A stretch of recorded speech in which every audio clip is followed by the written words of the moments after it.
Samantala, wala namang nakikitang banta ang Armed Forces of the Philippines sa pagdiriwang ng anibersaryo ng EDSA People Power bukas. Gayunman, patuloy namang nakamonitor at nakaalerto ang AFP laban sa mga grupong nais magasik ng karahasan.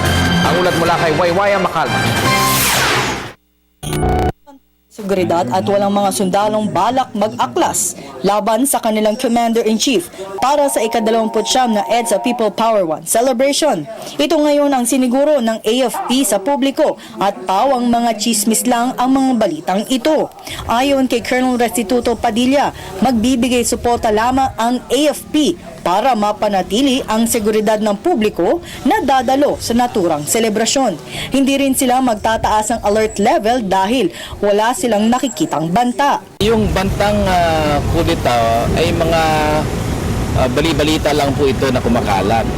Maaring sinasadya ng ibang mga walang gustong mangyari kundi kaguluhan na dumami itong mga bali-balitang ito para ang mga kababayan natin ay medyo mantala ang kanilang paniniwalang normal lahat.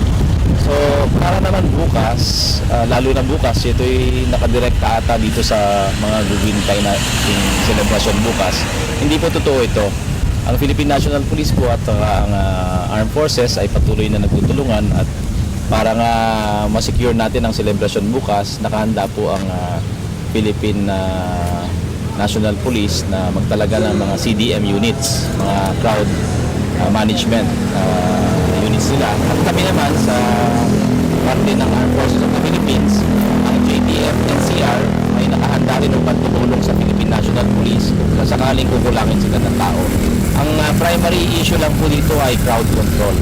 So hindi naman po kami nakakarinig o wala naman pong namomonitor na mga seryosong banta maliban ho sa crowd control issue. Nais ng Pangulong Aquino na simple ang selebrasyon ngayong taon. Ngunit iminungkahi ng militar at pulis na ituloy ang tradisyonal na salubungan. Dahil anila, naging mahalaga ang naging papel ng dalawang security sector ng bansa noong EDSA 1. Kung kaya't nais ituloy ng AFP ang tradisyonal na salubungan, ngunit ito ay kanila nang tinawag na unity walk na lamang.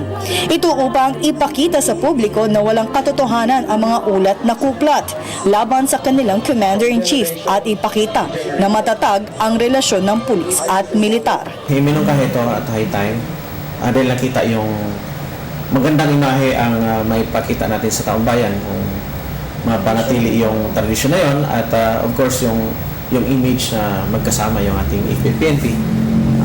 Yung napaka-importante yun sa mga panahon ito. So this is to dismiss the coup plot rumors na rin against the President? Kasama na rin sa mensahe yan, nagkakaisa pa rin ang AFP-PNP sa suporta namin sa taong bayan and of course na we have remained solid behind our Commander-in-Chief. Para sa Telebisyon ng Bayan, ako si Waywaya Macalma.